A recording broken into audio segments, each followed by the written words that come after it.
We will continue with the event. The last two. The next performance is going to be very interesting for us Indian classical dancers because it's going to be it's a group called Serendipity. Serendipity is a dance association between Swiss contemporary dancer Messaline Gerstein and Kathak dancer Anvita Pandey. And their curiosity and desire to explore and understand each other's dance forms led to the establishment of this collaborative and creative dance venture. Serendipity aims to create an integrated vocabulary of movements primarily using Kathak and contemporary dance, creating or interpreting stories on diverse themes by diving deeper into the essence of the movements by exploring the sensations, the intention, and the shapes. Anvita Pandey is a Kathak dancer from Lucknow, Haryana. She received her foundational training under Padma Shri Guru Shobhana Narayan in Delhi and now continues her advanced training under tutelage of Guru Sharmila Rao in Paris. Since 2016, Anvita has been practicing, performing, and teaching in Switzerland and around Europe. She also runs a Kathak dance school in Zurich.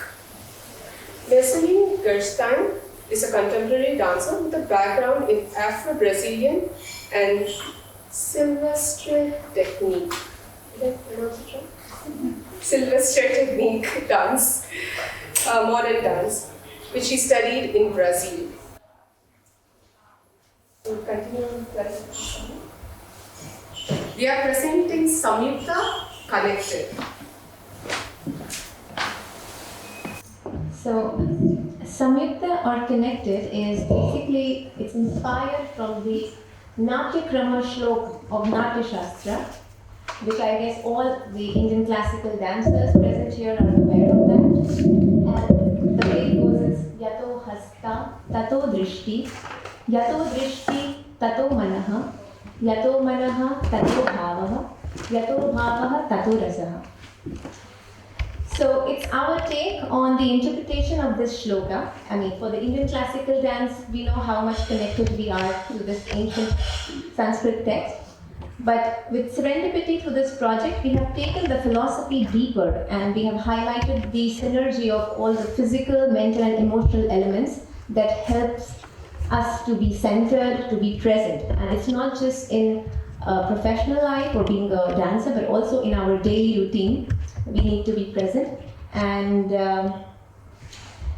basically we are not only exploring the concrete meaning of the connection, but also the underlying interpretation. I would like to add that the music for this project is basically it is given by a friend, Nicholas James Aaron, who is a pianist, and with my vocals. And I hope you will like this project. And it's our first time that we are presenting it to an Indian audience. Before that, last year we had the opportunity to present it to a French audience.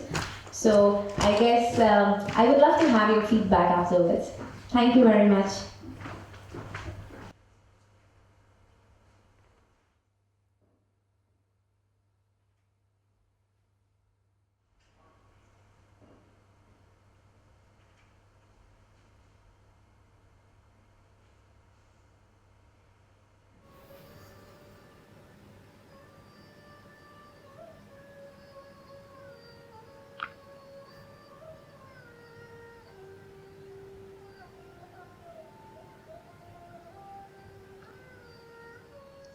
Yato hasta, tato drishti. Yato drishti, tato manaha. Yato manaha, tato bhavaha. Yato bhavaha, tato rasaha. Where the hands are, there goes the sight. Where the sight is, there lies the mind. Where the mind fixes, inner feeling expressed. Where the feelings are, sentiment is evoked.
Talking about Samyukt again, as you saw, it was our interpretation. There were a lot of lines, diagonals.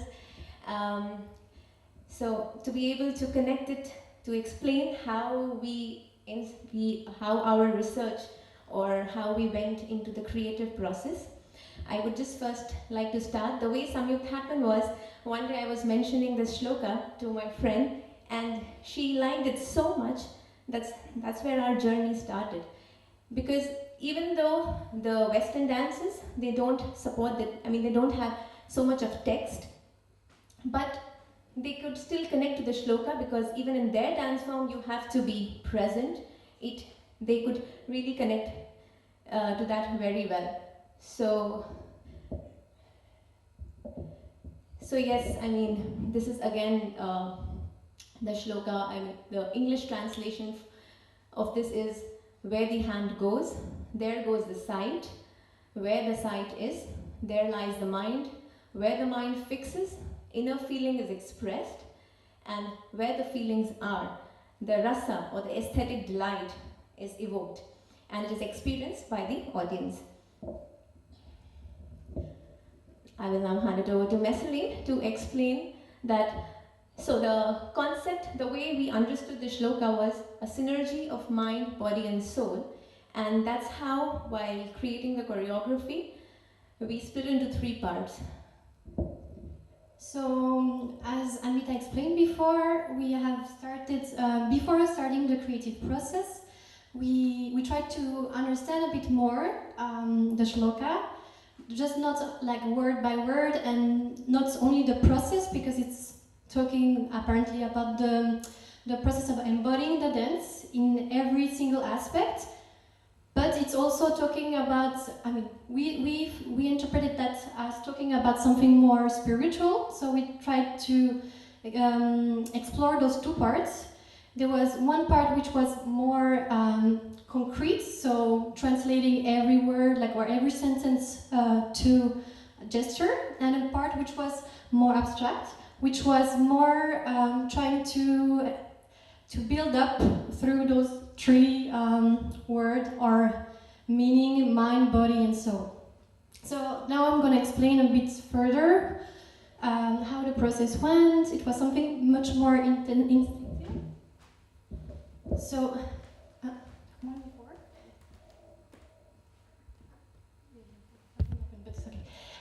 so we explored those 3 aspects.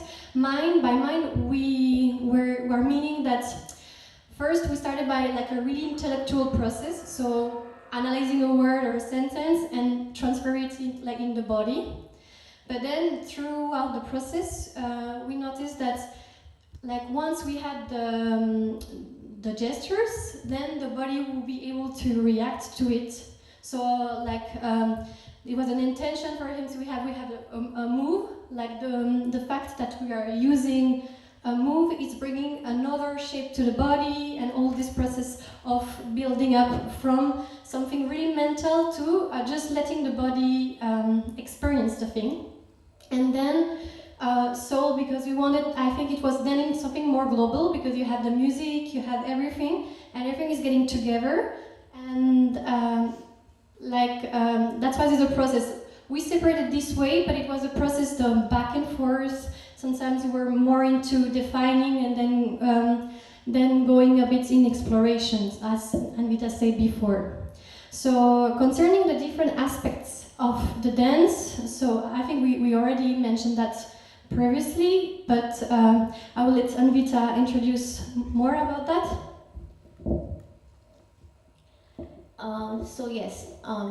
So the first part was splitting into, as Messaline mentioned, mind, body and soul. So when it comes to the mind, so if you notice in the song, the first part was where there was vocals in the English, the translation of the shloka in English, and the piano music. So the idea was that we were translating every word to a gesture, which is basically also the aim of the serendipity is not to go totally into Kathak or Contemporary and create an integrated range of movement. So for example, we did for us Yato Hasta, where the hand goes, there goes the sight, where the sight is, and then when we come down, where the sight is, there lies the mind. Where the mind fixes, inner feeling is expressed. So it is a different gesture, but it still denotes, it was mind is deciding what we want to emote. We are creating a new set of movements here. And then when the piano music starts, if you see when we were doing this, and then there was a sequence, we both were sitting, we were doing the same movement, but our expression of the body and the face was different. So the idea was we were trying to evoke two different kind of rasas or bhava. For me, it was more beauty or softness or love. For her, it was more fear. And so with the fear, if we talk in terms of body, if we talk in terms of Kathak, let's say, we bring the face expressions, but in Contemporary, we have to also bring express bodily. So for her, fear was contraction from the body, and like a lot of different nuances. And for the other rasa which I was depicting, it was more softer, more lifting, more growing. So in the first part, that's how we thought about it, and that's how we went. Then the next part where we took the music, basically we took a lehra, and then I did some bowls over there, and I did the shloka in Hindi. I basically embodied or put the shloka on rhythm, and that's where we bring now the next part, which is the body. So basically mind is now bringing more body into action, and then there you see more movements, and which Messaline will explain. I mean, it's more or less what we said before. Is just because first we had mental, we tried to do it things by mental process, but then we saw that, for instance, bringing the hand is bringing the body, having an emotion or a rasa, you have something, a reaction in the body. So it was more about trying to get those reactions of the body to what we created before. So it was just a step forward. And yes, in the body, again, we basically, instead of try to use different aspects of the body or the different limbs. So in the Kathak part, again, it was the same, yato hasta, tato drishti, yato, we use the different aspect, tato manaha. Manaha, we did it like that, not the classical Kathak way, but more, or And bhava is coming from heart, but here we showed the heart like this. This is a technique which is used in Afro-Brazilian. So it is basically from heart, and the heart is growing, and it is expressing. So yeah, and then what was it? And then the last part was the soul. And in the soul, we basically tried to do some body percussion, because the idea was that it is a way, rhythm in any dance form is a way to stimulate the soul, the vibrations, it brings you alive. So when the mind, body are synergized, then the soul is activating. And we thought having the body percussion from this to the foot would be a way to that your whole body is active. You are dancing, and it is something spiritual. So you can go to the next slide. So now about the aspects of, you understood everything is going around the shloka. The shloka is the center of the creation, but around that, as we are coming from two different backgrounds, we try to show those different backgrounds, we try to explore new forms. So as Anvita said, we had a song which is more contemporary, or more from the Western culture, and rhythms and the voice to play around and to also show different atmospheres in the very same creation. Then, as mentioned previously, we use certain vocabulary from Kathak, like change, agree, and contemporary also in the aspect just of maybe having more the floaty thing and just feeling the body. Afro-Brazilian also because they have some, like in the technique I study, which is coming from Afro-Brazilian, but it's modern, you have a lot of symbology. So we try to use also that from there to try to like present different aspects of symbology, because that was one part of the creation. Then, as mentioned, body percussion, like we tried to play around. It was because first we presented this performance in a gallery. So it was a way also to interact with the public, because, I mean, as Anvita said, percussion and vibration is something to gather and to collect. And even if you are not a dancer or a musician, you can relate to that. So I think it's like a more universal vocabulary. So that was something also to share with the audience. And then theater gestures, because I mean, there is a vocabulary from Kathak, there is a vocabulary from Contemporary, but then you can create like a lot of things just by trying to think about everyday gesture, and you have that in Kathak really like it's really important thing of it. So we decided to explore that, and then to go a bit further, also to explore the dance theater more contemporary and the dance theater which was more traditional. So that's it.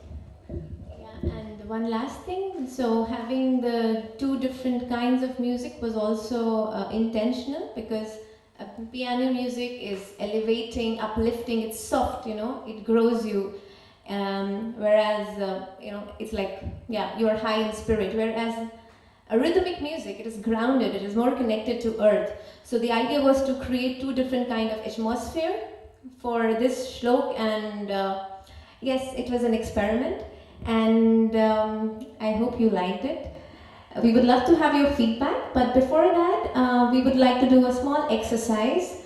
The idea of the exercise is to show, like, just to demonstrate how basically our creative process, and also how to, let's say, evoke a bhava or rasa in somebody, or let's say the transfer of the energy. So So you can experience like the shloka. I would like to ask, or we would like to ask, if someone wants to come and try on stage. I mean, the idea is, it's like nothing really big, it's just to explore. Come on. So one person is deciding what emotion he wants to provoke, or she wants to provoke to the other person. The person will react like on the moment, not thinking about the move you want to do, it's just reacting. So I will do something and you will react, and we'll see what happens.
this is the, I think, the quality of a classical dancer. She is like hold her stance, you know, and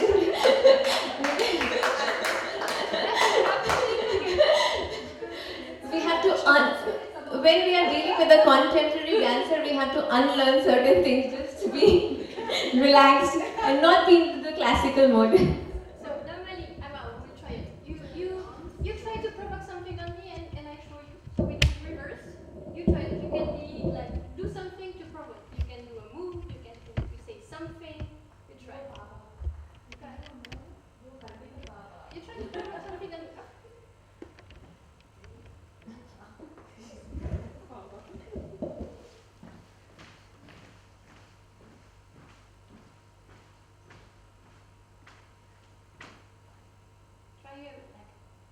Like more so that not you don't have to prepare me. You have to be something like you have to do something spontaneous. So like now I'm ready, you're arriving, I know you're gonna do something, you have to surprise me because it's coming from the surprise.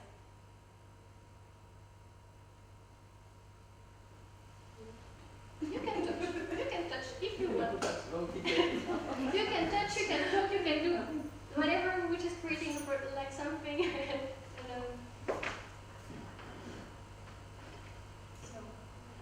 So here you have the touch. So like it's like I feel kind of like an attack or something like that, and there is something happening in my body. So I will react to avoid. So if the first move was that's what would be maybe that. But then you can go and you can grow and you can grow and you can come to another bigger move. The idea is that like you can provoke things, but normally it's coming from natural. You can another one. So for instance, if I do that, you will move, but. But what would you do in a normal situation if you're not on stage? Don't no, my reflexes are very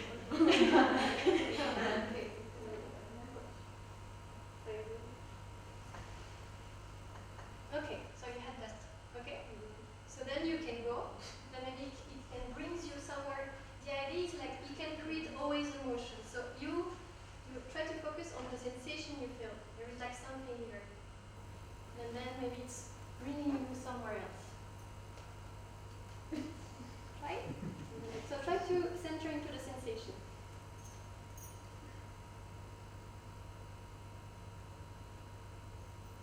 So what happened?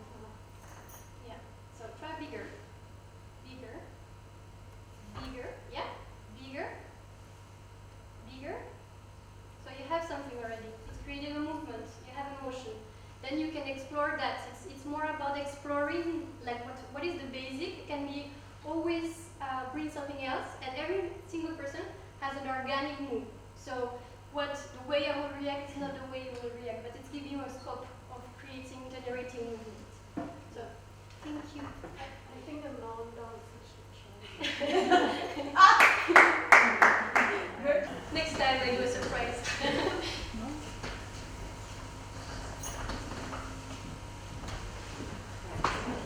So touch is okay? Fine. Okay.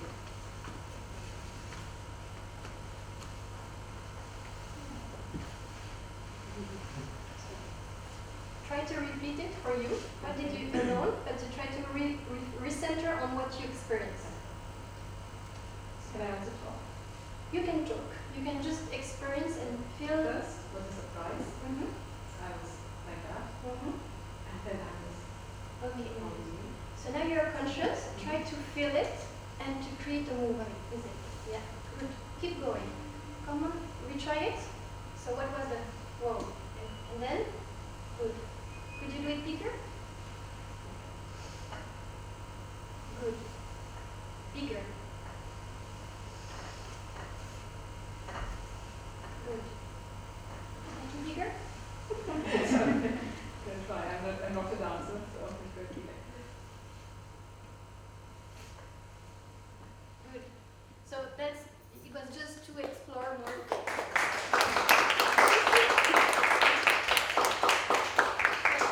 And now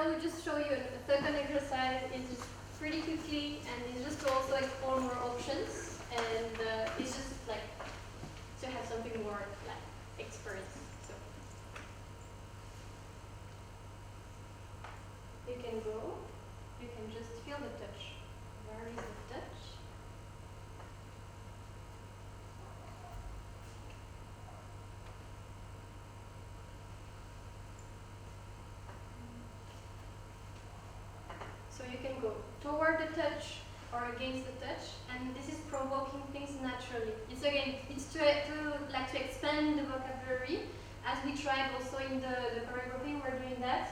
It didn't come that like from the beginning, just because we felt then like there was a push. So it's just to explore more like. And the idea is not to have the body in a 2D frame, because I mean, yes, as classical dancers we are really taught to hold the body, but while working with her, I had to unlearn so many things, because you know, you forget to be also natural sometimes, and contemporary is just the opposite of classical dance. It's just about letting go, and that's how, and they the way, maybe they don't have that much of facial expression, but the way they express is through their bodies.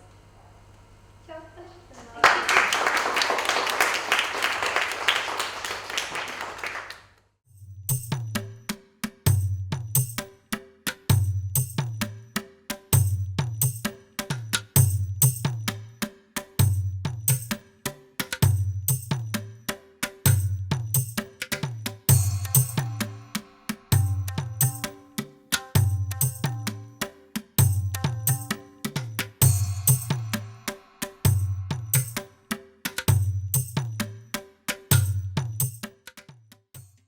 So here Sharmila will be presenting health in Indian dance, which is very important to know about. Sharmila was born in Switzerland and grew up in a family of artists. She completed her stage debut at the Arangetram at the age of 12 and has been performing ever since. She's been giving dance lessons since she was 18 years old, which started at her parents' dance school, Guru Vijaya Rao, school named Nateshwara, where she gained a lot of experience. Meanwhile, she has almost 30 years of experience in this art. Because of her origin and growing up in two different cultures, she has a multicultural approach in both performing and teaching dance. Dancing a traditional art like Bharatanatyam with fresh ideas and without reducing its quality, that's her passion. In addition to her dance profession, she completed her master's in Indian Studies and Pedagogy. 3 years ago, she completed her doctoral thesis. At the moment, she's completing a degree in physiopedagogy at the Academy of Spiral Dynamic in Zurich.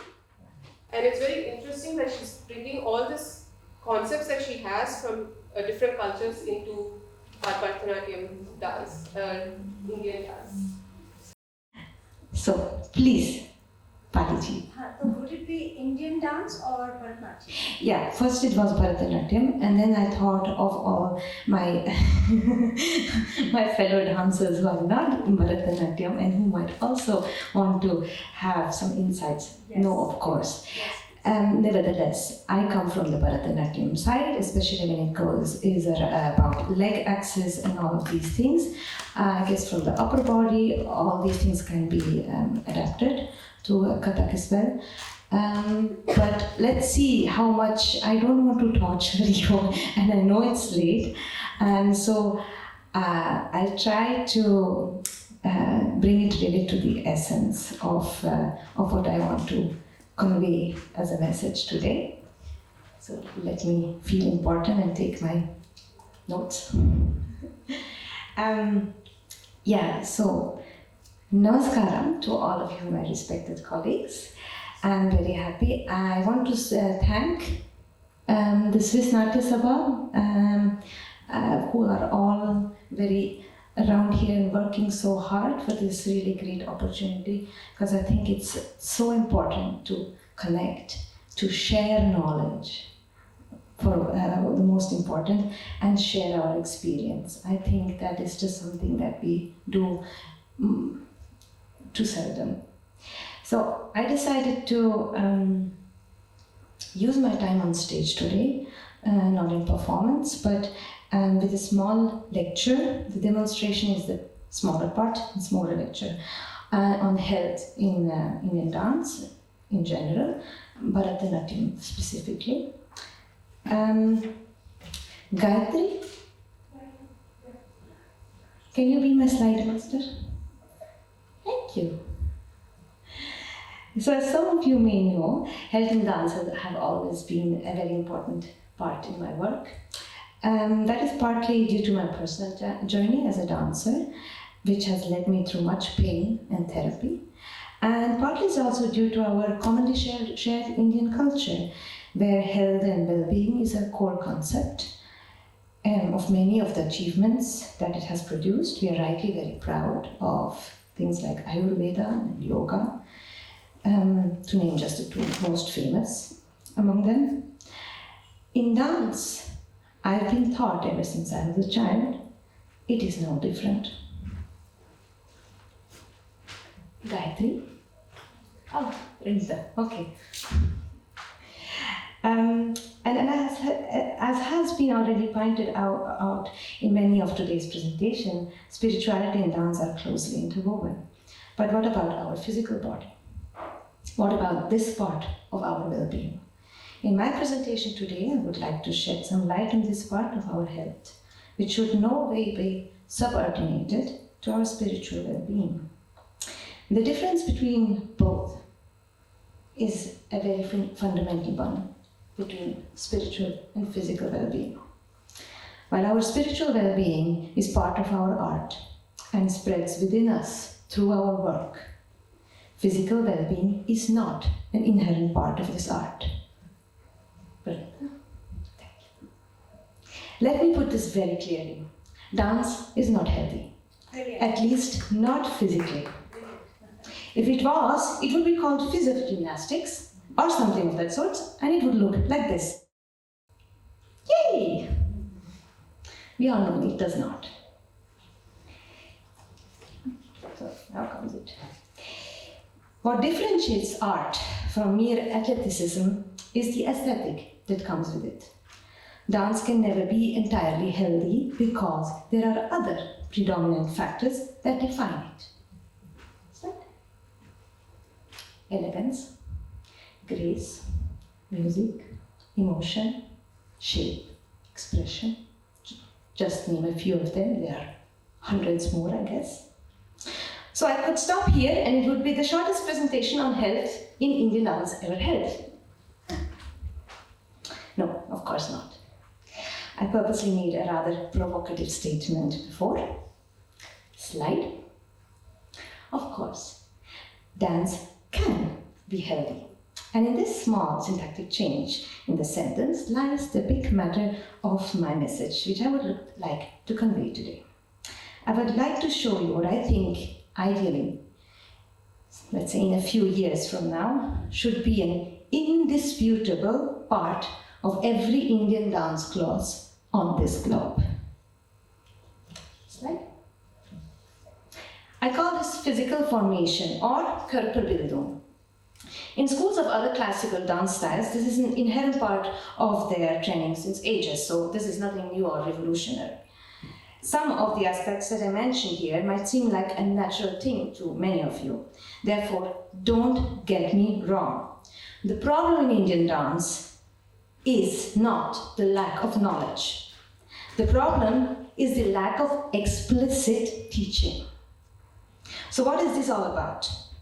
The body of a dancer must meet certain requirements in order to practice Indian dance apart from dance-specific skills. These are, slide, strength. Dance is a high-performance sport and requires stamina. Okay. Second, breathing. Correct breathing is a basic requirement in dance and increases performance. Third, posture. A correct posture in dance is based on a healthy back posture, mobile hip joint, and a perfect balance. Fourth, coordination. A good coordination ability makes movements appear fluid and effortless. 5, flexibility. The freedom of dance movement is based on body mobility, which has to be maintained on an ongoing basis. So the dancer needs to know all these physical forming aspects right from the start.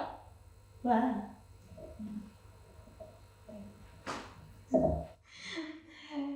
Aspects right from the start, and they need to be integrated in each training. Again, this is not yet about dance postures or dance technique basics, no. Rather, it is about the basis on which the body and the consciousness depend in order to move healthy in dance. So this physical form, Mama, she's so curious to know.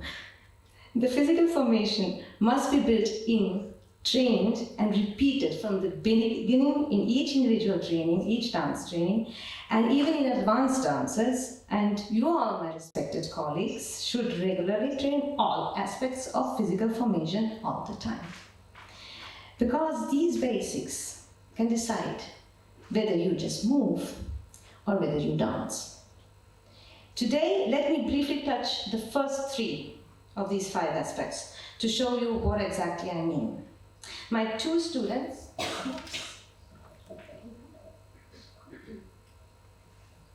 they're so shy. My 2 students, Domenica and Niti, are kind enough to stand model. So you have a visible example to understand what I'm talking about. And please feel free to get up and try a few exercises with them to understand better what it is all about.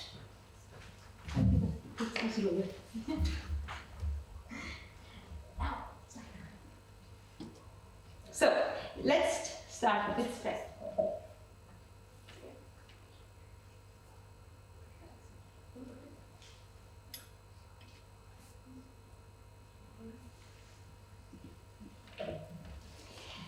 So it is, I'll shorten this a little bit to get to the really interesting part. Of course, we are all aware, we need endurance in strength. An important note here, which is very dear to my heart, the practice of dance steps in dance training is not enough to develop the strength that dancing requires. Everyone has different physical requirements depending on your BMI, on your fitness level, and your physical limitations. The dancer must decide how much and which preparatory strengthening training must be incorporated additionally to her dance training. Okay. So, to start with, we should choose a moderate sport for our dance training, which is gentle on the joints. I don't know about Kathak, but Bharatanatyam puts a lot of stress on the leg joints. So even if you consider yourselves to be physically fit, you need to do additional sporting activities with moderation and expand them step by step to find out what really fits you and what suits you. So dance is a whole body workout. We all know that. There is no limb that is used unilaterally or only partially. So when it comes to strength training, this has to be considered. It is. Now I meet my student, Domenica.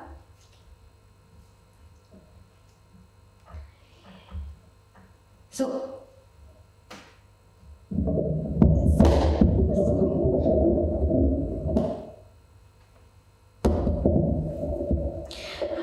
we need to divide our body into movement units. So we don't train singular muscles. That makes no sense for dance. In dance, when we move ourselves, it is always an entire unit that moves.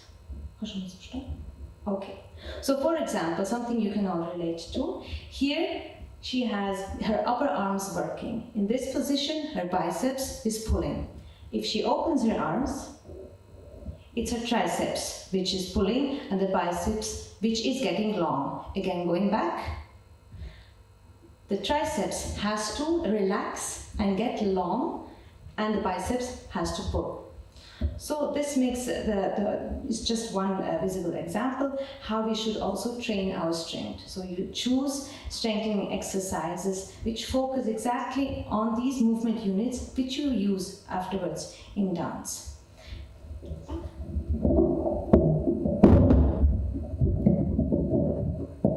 I'm so sorry.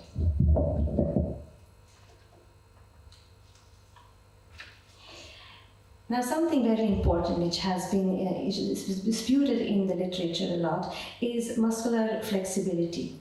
We, as dancers, we like to stretch our limbs. I don't know about you, but all my students and my colleagues I've danced with, they used to stretch a lot before training, after training.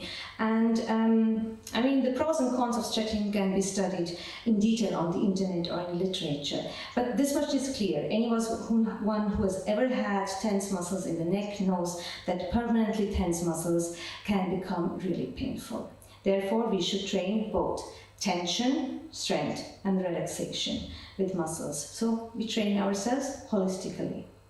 However, relaxation doesn't necessarily mean stretching, although it can also create a lengthening in the muscle. The lengthening is also a letting go, and letting go can also be produced with using force. It's called eccentric tension. So therefore, we should never do only one thing, only stretching, only relaxing through, I don't know, massage, but also use the other possibilities that there are to lengthening a muscle. I will show it with Domenica. We go back to her biceps and triceps. So we all know a very typical stretching movement for the triceps, which is this one. Yeah, this one I learned even in school, in sports lesson. Now this lengthens her triceps very nicely. I can also lengthen her triceps in pushing against it, and she has to use force to stretch it this way.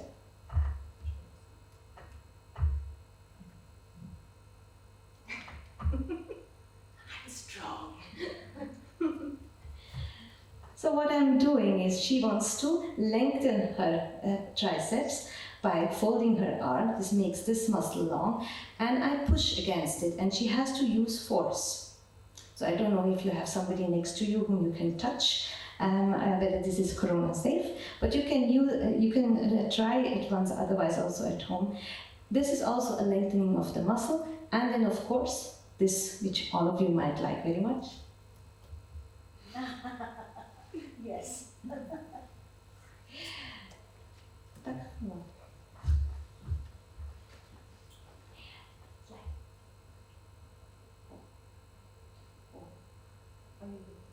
Sorry, I forgot about the slides. Back.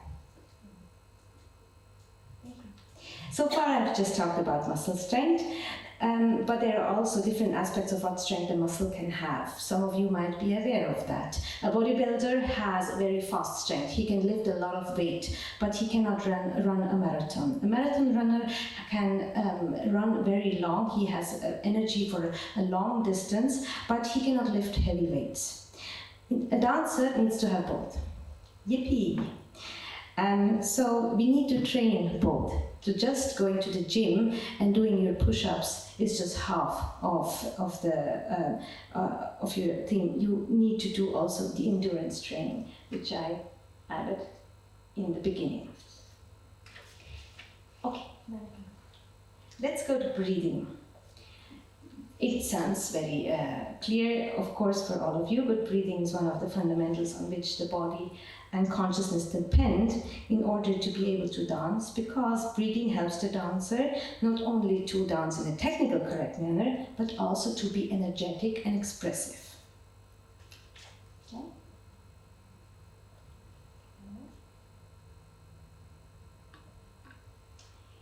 Dancing covers practically all aspects of fitness and is comparable to any other high performance sports.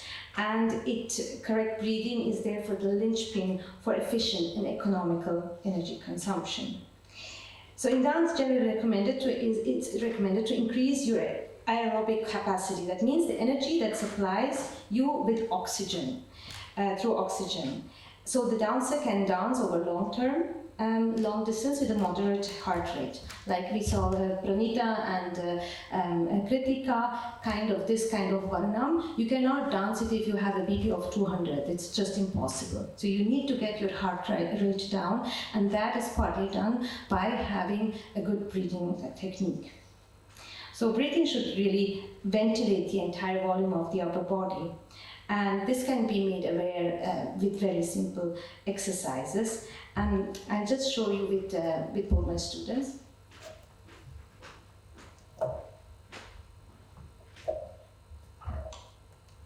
You can just check whether you can see how they are breathing. So I told them before we came up the stage how they should breathe, and they're both breathing wrong. Let's see whether you guess.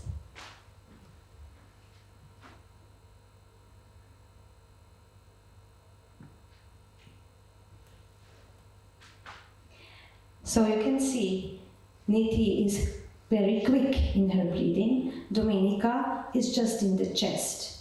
Now, if we have a picture of the lungs, then we know that the lungs, they go down quite a bit, and then there's the diaphragm, which actually can be lowered even more, so that the lungs actually, when they're filled with air, they almost expand in our whole upper body. So now try to, one way we can train this with us or our students is to hold the hands to the side of your ribcage and try to push your hands to the side through your breathing. You can see with them, it is very clearly visible how they push their hands outside. Now you add the belly to that, and you have a much fuller breathing of the entire system. This is just an awareness exercise, but the awareness comes first, as we know. Once we start initiating this awareness before each training, our muscles have a memory, and they will start function in this way. Thank you so much. They're so cute, huh? So once you have understood the criteria for good breathing in dance, there are no limits to the ideas that you can develop. I've experienced the increase of my performance through more efficient breathing, so I really highly recommend it to everybody. We are almost through. So posture.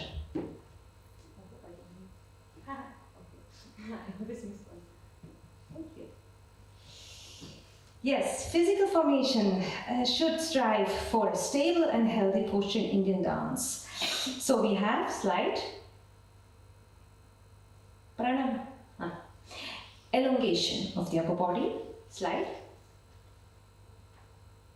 alignment of the leg axis and slide, balance. So, a dancer obviously needs to know how to build a correct and healthy upper body posture, aligned leg position, and you have to gradually build up also a basic balance to use afterwards in your dance steps. So, probably there are dancers who are convinced that training in dance automatically brings the body into correct posture. Unfortunately, as I know from my own teaching experience, this is not the case. Slide.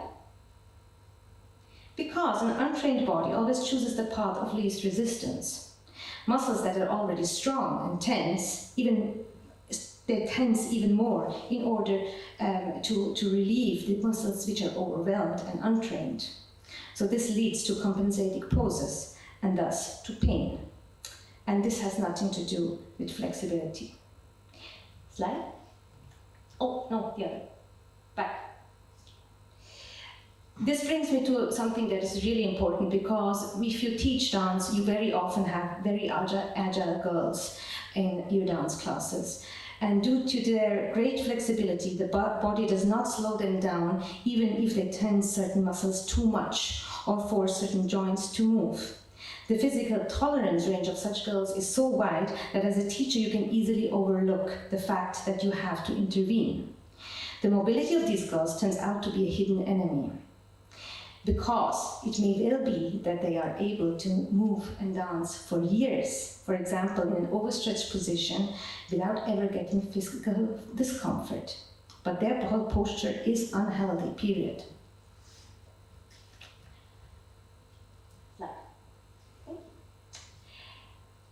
So,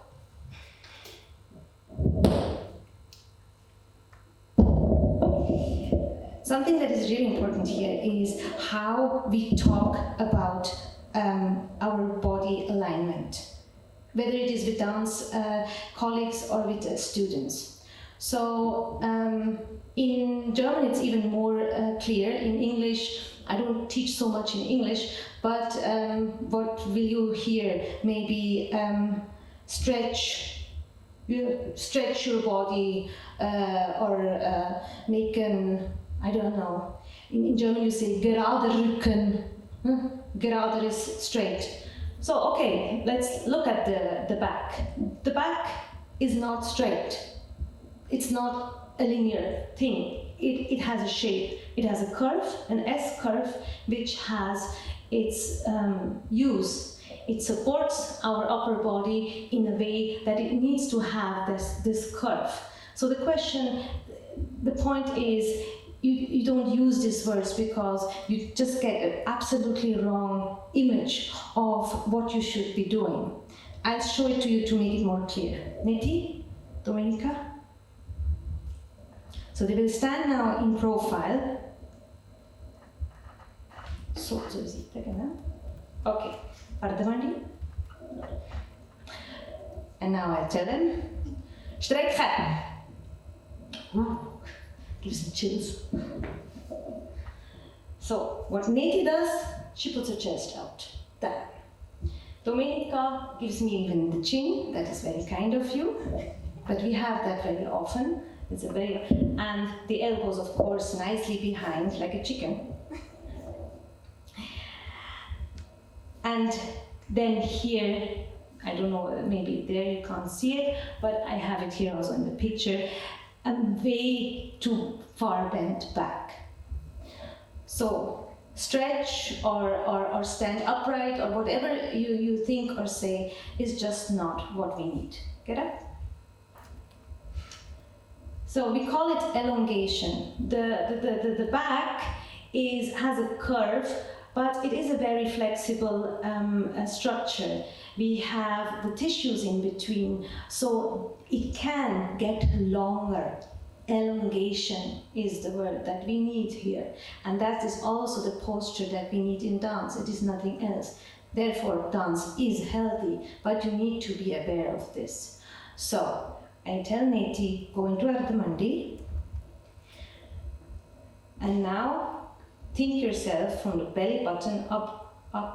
You think yourself tall. So I don't get this curve here. I don't get the chest out. I give her a very simple tip. I just told her an image to get from the belly button to make her upper body long. I tried with Domenica. I'll give her a different image. I'll tell her, think that your back here is heavy and pulls you to the ground, while your head wants to go up to the ceiling. Et voila. I don't have her chicken elbows. I don't have this curve. I have a beautiful position for Bharatanatyam, which I can work with. I don't have her chin coming in front, and I didn't have to touch her or pull or push anywhere. And she's able to understand through my image that I give her what she has to do. Thank you.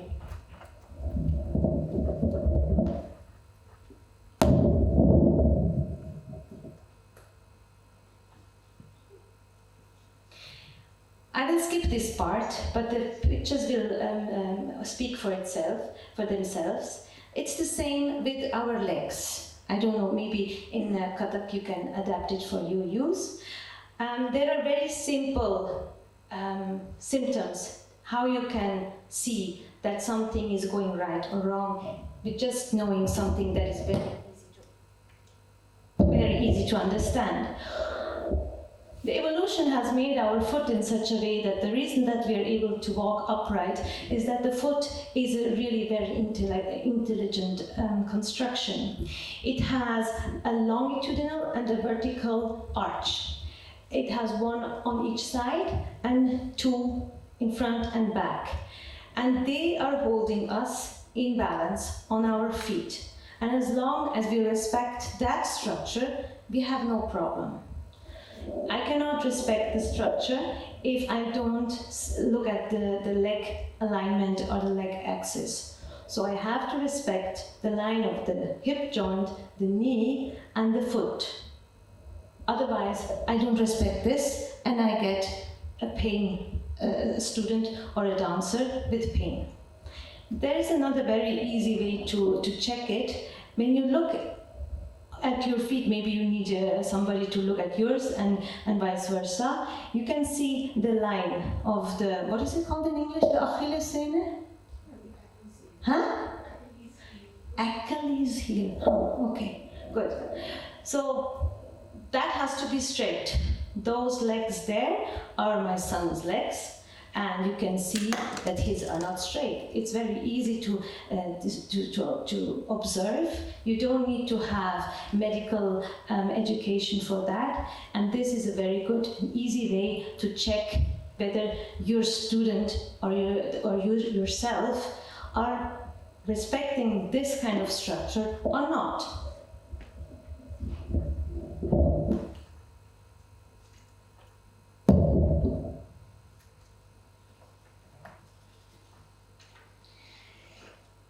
Respected colleagues, the time is unfortunately too short to delve into this subject in more detail. I could give a presentation on every aspect of body formation, and it would still not be all. I hope I was able to explain why this topic should not only be a concern for me or other Indian dancers who are socialized in the West. If our art is to survive and be preserved for another century, then I am convinced that we have to work on its sustainability. Tradition and science must not be opposites, but must complement each other.